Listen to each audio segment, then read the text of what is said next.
Hello everyone, welcome and welcome back to my channel. If you are new here then please subscribe to my channel. अभी तक मैंने आपको जो video में बताया होगा वो आपने कर लिया होगा, यानी कि आपने 2023 पीवाई प्रीलिम्स पेपर का एनालाइज कर लिया होगा और आपने उसके नोट्स बना लिए होंगे। अगर आपने नोट्स नहीं बनाए तो मुझे कमेंट कर देना।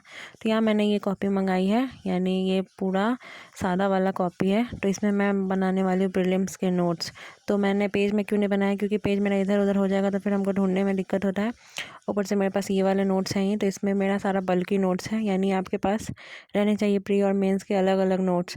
तो ये तो पूरे आपके प्री मेंस के दोनों है। जब इसमें से आप निकाल के लिखोगे तो आपको आधा चीज़ें याद रहेंगी, देन आधा चीज़ जो आपको प्रीलिम्स पॉइंट ऑफ व्यू से ज़्यादा याद रखनी है और उससे बार बार रिविजन करने हैं। तो हमें कैसे पता चलेगा कौन सा टॉपिक ज़्यादा इंपॉर्टेंट है? तो उसके लिए हमें करनी होगी ट्रेंड एनालिसिस। अगर आपने अभी तक नहीं किया है तो जाओ आप यूट्यूब पे सर्च करो, ट्रेंड एनालिसिस लिखना फॉर प्रीलिम्स 2024। देन आप ट्रेंड एनालिसिस कर लेना और आपको पता चल जाएगा हाई एल्डिंग टॉपिक कौन से हैं जहाँ से बार बार क्वेश्चन आते हैं। उस टॉपिक को आप इग्नोर नहीं कर सकते हो। अगर आपको वीडियो में कुछ समझ में नहीं आता तो आप मुझे कमेंट कर सकते हो। सो बेसिकली यहाँ मैंने प्रिंट आउट निकलवा के रखा है, तो मैं आपको बता देती हूँ। तो मैं आज आपको बताऊँगी पॉलिटी के हाई एल्डिंग टॉपिक्स कौन कौन से हैं।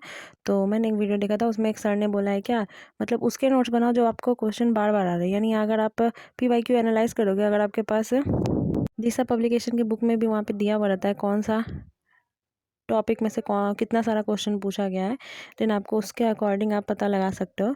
ऐसे MK यादव सर के चैनल पे भी है, तो आप जाके सर्च करके देख सकते हो। तो मैं आपको कुछ कुछ यहाँ पे टॉपिक बता देती हूँ कौन कौन से है। तो उसको क्या करना है, आपके शॉर्ट नोट्स बनाने हैं। तो पहले तो आप देख लो यूट्यूब पे और फिर लक्ष्मीकांत बुक पढ़ लो, और देन उसके बाद आप उसके नोट्स बना सकते हो, ताकि आप बार बार सिर्फ उसी को रिवाइज करो।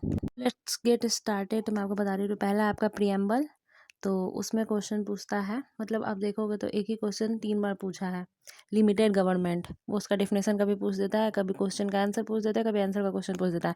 देन उसके बारे में important amendment in Indian constitution, जितने भी अमेंडमेंट हुए 42 44, ये तो बार बार पूछता है।